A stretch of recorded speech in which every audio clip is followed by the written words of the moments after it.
Questore di Agrigento Rosa Maria Eraci traccia un bilancio delle attività del 2019 e le prospettive per l'anno nuovo. Imposta di soggiorno del Comune di Agrigento, le associazioni di categoria attaccano il sindaco Lillo Firetto. Risorse per riparare i danni e mettere in sicurezza i territori dopo il maltempo di novembre, l'intervento del governo Musumeci. Alla Torre Carlo V di Porto Empedocle si presenta il libro di Cirino Quasi Papa. Al Museo Griffo di Agrigento domani doppio spettacolo di Villa a Malgiocondo con la regia di Aronica e Volpe.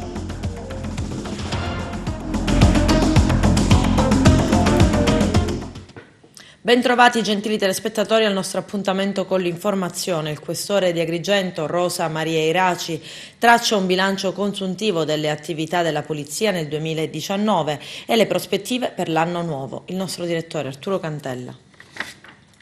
Positivo il bilancio tracciato stamani dal questore di Agrigento Rosa Maria Eraci, che ha illustrato alla stampa il lavoro svolto nel corso dell'anno. Il dato principale più confortante è il netto calo dei reati, sia nel capoluogo che in altri centri come Licata, come anche quello degli omicidi, negli incendi e danneggiamenti vari, un netto calo sui furti, lesioni a persone e anche sulle violenze sessuali.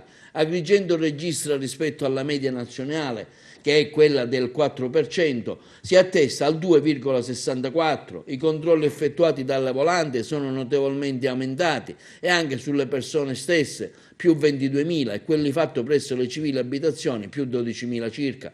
Tra le attività collaterali anche quella del caffè letterario, giunto alla sua sesta edizione, sulla strada della legalità, che si svolge ogni anno presso il centro balneare della Polizia a San Leone, quello relativo al contrasto alla violenza di genere, alla campagna di sensibilizzazione Questo non è amore, gli incontri presso 25 istituti scolastici al fine di promuovere la cultura della legalità per la prevenzione, il consumo di sostanze stupefacenti, alcol dipendenze, bullismo, cyberbullismo. Sono stati incontrati circa 1.500 studenti e 200 docenti. Si è puntato sicuramente tutto sulla prevenzione e in questo ci ha aiutato anche l'istituzione del numero unico europeo, che ha scriminato alla base tutti quegli interventi che ci facevano perdere soltanto tempo. Il numero delle pattuglie sul territorio è stato potenziato, avete visto che ci sono state quasi 600 pattuglie in più rispetto all'anno precedente. Questo ci ha premiato perché è stato aumentato tutto, sono stati aumentati i controlli domiciliari, le persone controllate, i veicoli controllati.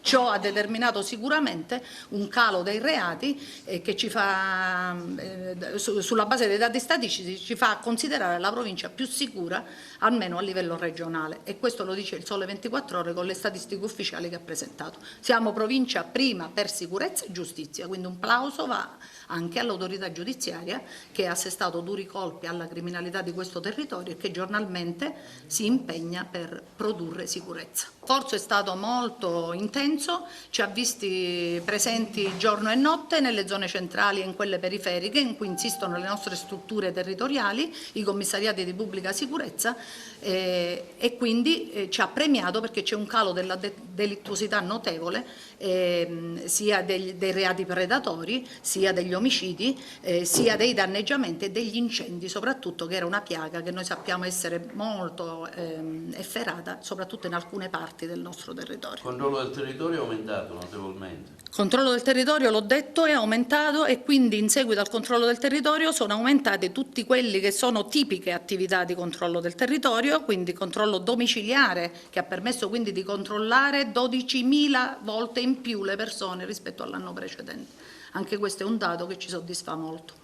Attenzioniamo il mondo della movida e ci siamo impegnati negli ultimi mesi a guardare tutti i sabati e le domeniche le zone centrali o le zone in cui i ragazzi si incontrano, proprio perché c'era stato segnalato anche da madri preoccupate che i ragazzi minorenni consumassero alcol, e questo non può essere permesso. Noi siamo sicurezza pubblica e dobbiamo garantire la sicurezza in tutte le sfaccettature della vita quotidiana, per garantire sicurezza non solo ai cittadini maggiorenni ma anche chiaramente a prevenire i reati e da parte dei minorenni, a prevenire gli abusi e le devianze. Sulla violenza delle donne è anche questo un nostro fronte molto attivo.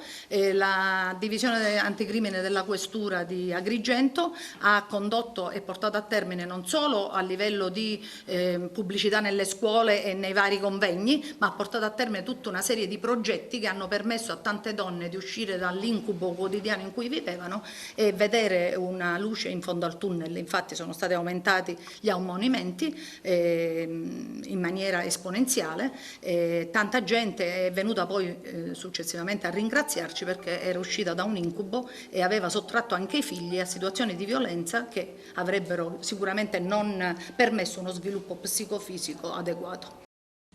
Imposta di soggiorno del Comune di Agrigento, le associazioni di categoria contro il sindaco di Agrigento Lillo Firetto, descritto come unico protagonista ed indisponibile al confronto. C'è il servizio.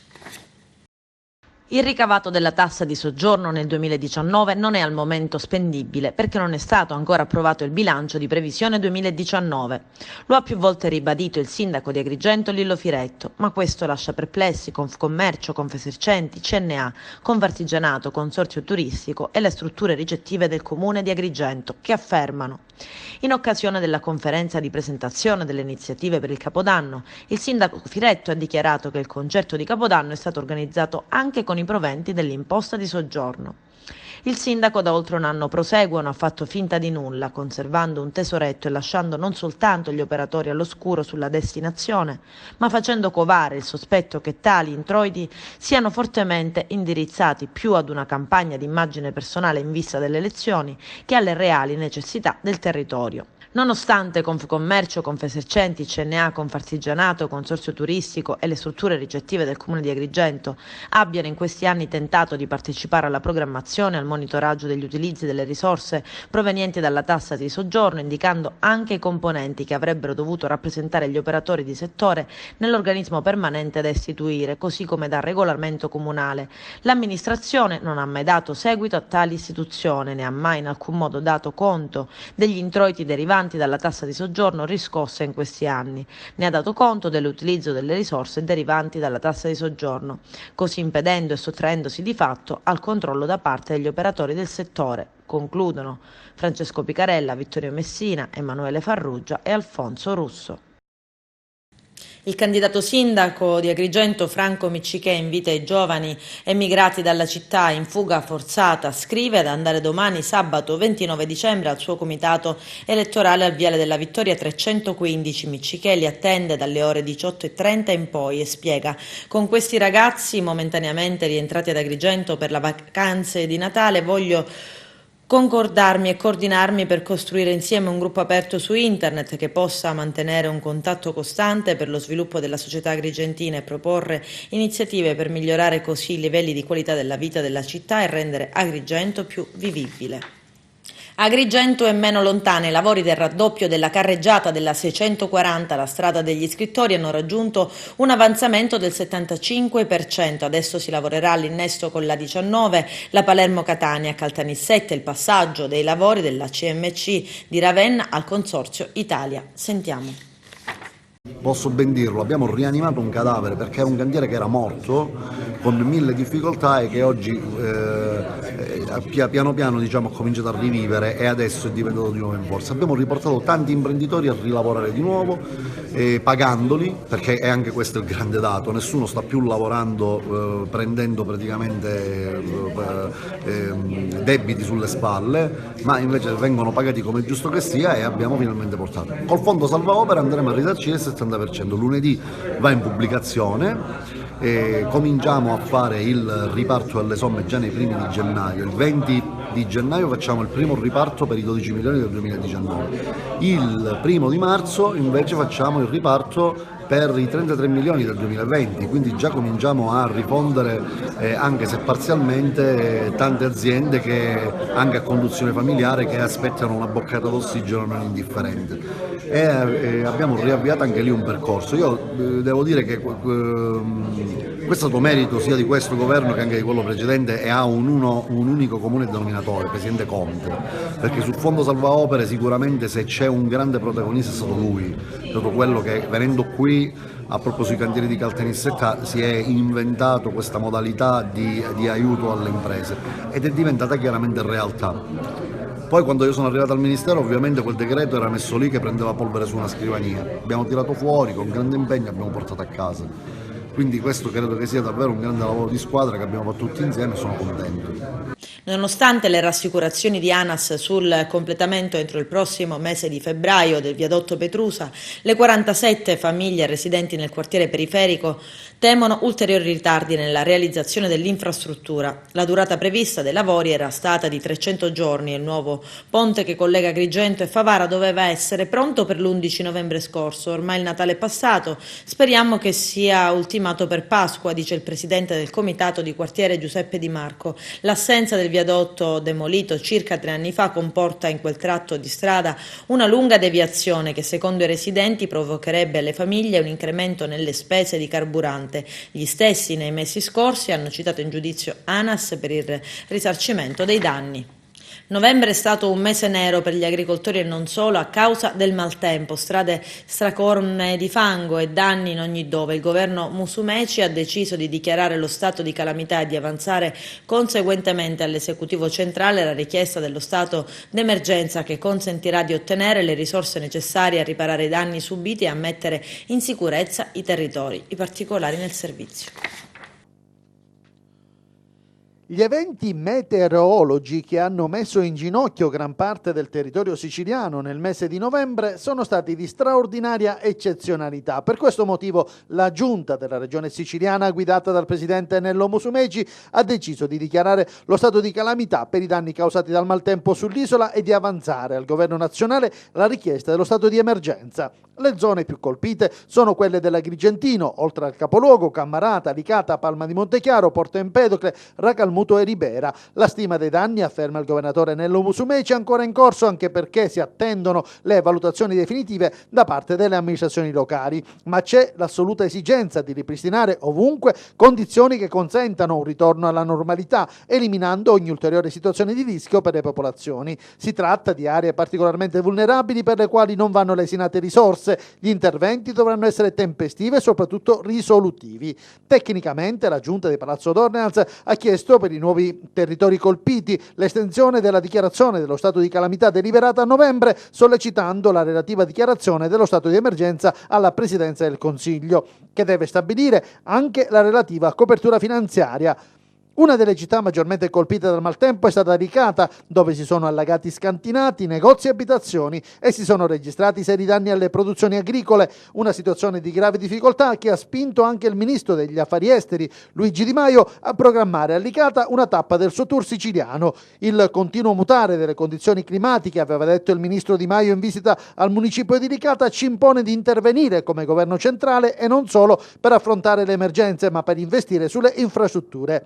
Ed aveva ribadito che il governo nel Consiglio dei Ministri aveva già stanziato un primo finanziamento di 10 milioni di euro a favore dei territori danneggiati in Sicilia, somma destinata a aumentare in un secondo tempo, sollecitando chi di competenza, in questo caso la Protezione Civile regionale, a predisporre una reale stima dei danni registrati nell'interno del territorio siciliano e di quello di Licata. Adesso ci fermiamo per la prima pausa pubblicitaria, tra poco vi aspetto. A Porto Empedocle sono iniziati i lavori di demolizione dei ruderi industriali ancora presenti nella banchina dello scalo portuale, mentre entro l'estate si spera di iniziare a costruire la nuova stazione marittima. Il progetto di maggiore rilevanza è però rappresentato dalla realizzazione di una banchina crocieristica all'esterno del Molo Crispi, dopo importanti lavori di dragaggio. Il nostro direttore Arturo Cantella. Alla luce di questa intesa che l'autorità portuale ha firmato e che ha visto la scelta di Porto Empedocle potenziare gli scali crocieristici, ecco, voi come amministrazione comunale cosa offrite per catturare anche l'attenzione del turista e quindi la possibilità che il turista resti anche a Porto Empedocle? Evidentemente non è solo l'amministrazione che deve fare qualcosa, è fisiologico che un turista che fa una crociera faccia anche delle escursioni, ma naturalmente noi dobbiamo puntare a trattenere i turisti qui. Che cosa offriamo? Intanto Porto Empedocle di per sé è naturalmente un parco letterario che noi vogliamo istituzionalizzare, poiché ci sono i posti cari a Pirandello e a Camilleri, la scuola elementare per esempio, che è un bellissimo edificio, ma tutte le strade, le vie, la statua di Montalbano, eccetera, noi puntiamo ad arricchire questo patrimonio. C'è la torre di Carlo V, che di per sé è citata nella strage dimenticata di Camilleri, è destinata e stiamo puntando a farla diventare un museo, e poi non dimentichiamo le ricchezze enogastronomiche del nostro territorio, le prelibatezze a base di pesce, le nostre tradizioni culinarie, anche lì enfatizzate nei romanzi, ma tutti i nostri esercizi offrono squisiti piatti, prelibatezze, i dolci meravigliosi, i cannoli, eccetera, eccetera, quindi pensiamo che la città di per sé possa offrire davvero la possibilità al crocerista di passare una bella giornata. Fra l'altro hanno fatto i dati statistici che il 50% dei turisti che arriva in crociera in una località, se si trova ben accolto, ritorna. Quindi pensiamo a una potenzialità, una nave che porta 1500 persone, l'anno dopo 750 ritorneranno a fruire invece di un turismo stanziale. A Porto Empedocle oggi venerdì 27 dicembre nei locali della Torre Carlo V alle 17:30 si presenta il romanzo di Andrea Cirino Quasi Papa. Dibatteranno con l'autore Carmelo Roberto dell'Associazione Archeoclub e rettore del seminario arcivescovile Don Baldo Reina e l'avvocato Santino Farrugia. Saranno presenti il sindaco Ida Carmina e l'assessore alla cultura Calogero Conigliaro. Domani sabato 28 dicembre al Museo Archeologico Griffo di Agrigento in 2 repliche alle ore 17:30 e poi alle 20:30 sarà in scena uno spettacolo teatrale prodotto dalla Fondazione Teatro Pirandello e rappresentato per la prima volta nell'ambito delle manifestazioni Verso Agrigento 2020 in collaborazione con il Parco della Valle dei Templi. Si tratta di Villa Malgiocondo con la drammaturgia e regia di Gaetano Aronica e Giovanni Volpe. I posti sono limitati, l'ingresso è libero, ma occorre la prenotazione obbligatoria alla 0922 59 02 20. Con nuove eruzioni e fontane di lava, il vulcano Stromboli torna a dare spettacolo e il brindisi di Capodanno si sposterà in spiaggia. Durante la settimana natalizia, hanno fatto sapere gli esperti, si è verificato un incremento dei valori nei parametri di monitoraggio del vulcano. Per qualche giorno questo ha fatto alzare la soglia di attenzione degli addetti ai lavori, ma gradualmente i valori sono poi rientrati a livelli medio-bassi. L'Istituto Nazionale di Geofisica e Vulcanologia di Catania, nel suo rapporto settimanale sull'attività dello Stromboli, ha registrato una frequenza oraria delle esplosioni che è oscillata tra valori medi di 13 eventi e valori altissimi fino a 32 eventi in un'ora, con un'intensità delle esplosioni medio-alta nell'area craterica centro-sud. Ciò ha regalato in queste sere meravigliose esplosioni e fontane di lava incandescente, le cui scorie si sono riversate lungo la sciara del fuoco. A Stromboli c'è comunque tranquillità e serenità, ma a Ginostra si vive con apprensione a causa dei danni provocati dalle recenti mareggiate all'approdo della protezione civile. In attesa ora del nuovo anno, per motivi di sicurezza, il consueto appuntamento con il brindisi di Capodanno sullo Stromboli è stato spostato sulla spiaggia. Per motivi di sicurezza, infatti, l'accesso all'area craterica è stato interdetto e così il consueto appuntamento con il brindisi di inizio anno sul vulcano Stromboli, che ormai si ripeteva da circa un ventennio per la gioia dei turisti, dovrà essere necessariamente spostato sulla spiaggia. Adesso c'è la seconda ed ultima pausa pubblicitaria, tra poco. Guasto all'acquedotto Voltano, 10 comuni dell'Agrigentino senza acqua. Vediamo. Disagi per le festività di fine anno in quasi un terzo delle città agrigentine. L'annuncio dei disagi è stato diffuso dalla gestione commissariale del servizio idrico integrato ATI AG9. In sostanza è stata riscontrata una forte diminuzione dell'acqua in arrivo al partitore Cozzotondo di San Biagio Platani per un presumibile guasto sulla condotta principale che alimenta i comuni della linea Voltano. Pertanto la fornitura idrica è stata temporaneamente sospesa nei comuni alimentati da questa condotta e precisamente Agrigento, frazioni di Giardina Gallotti, Montaperto, San Michele, zona industriale Fontanelle, San Biagio Platari, Sant'Angelo Muxaro, Santa Elisabetta, Raffadali, Ioppolo, Giancaxio, Porto Empedocle, area portuale, Comitini, Aragona e Favara. Gli operatori del gestore stanno ponendo in essere quanto necessario per eliminare l'inconveniente riscontrato. Dopo aver eseguito gli interventi di riparazione, la distribuzione idrica sarà ripristinata, normalizzandosi nel rispetto dei necessari tempi tecnici, fa sapere Girgenti Acque. Su Favara piove anche sul bagnato. A causa della mancata fornitura idrica ai serbatoi comunali, i turni previsti per la giornata di ieri e oggi sono stati temporaneamente sospesi o rinviati. La distribuzione idrica sarà ripristinata non appena Sicilia Acque, società di sovrambito, avrà ripristinato la regolare fornitura idrica ai serbatoi interessati, normalizzandosi nel rispetto dei necessari tempi tecnici. Ieri il centralino della società è stato preso d'assalto da centinaia di utenti che chiedevano spiegazioni sulle cause del mancato approvvigionamento. Intanto la società idrica ha annunciato che il 31 dicembre il centralino e gli sportelli di ricevimento del pubblico saranno operativi esclusivamente di mattina. Per quanto riguarda l'apertura degli sportelli periferici nei comuni, ordinariamente aperti al pubblico nella fascia oraria pomeridiana, per la giornata del 31 dicembre saranno osservati i seguenti orari di apertura: a Licata dalle 8.30 alle 12.30, Racalmuto dalle 8.30 alle 12.30, Sicuriana aperto dalle 8.30 alle 12.30, Caltabellotta invece resterà chiuso. Il commissario Gervasio Venuti ha assicurato che anche nei giorni festivi, come Capodanno, sarà garantito il servizio di pronto intervento 24 ore su 24, in regime di reperibilità per segnalazioni di disservizi, irregolarità o interruzioni della fornitura idrica, assicurando continuità nell'erogazione dei servizi essenziali agli utenti, così come sempre fatto tutti i giorni dell'anno. Si è spento a causa di una lunga malattia Francesco Setticase, ex dipendente della provincia di Agrigento, poeta e in passato anche collaboratore di Televideo Agrigento. Condoglianze alla famiglia, con in testa Rosellina Celauro, la moglie. I funerali saranno domani 28 dicembre alla Basilica dell'Immacolata alle ore 11. Noi vogliamo ricordarlo con un vecchio servizio in cui presentava uno dei suoi libri. Vediamo.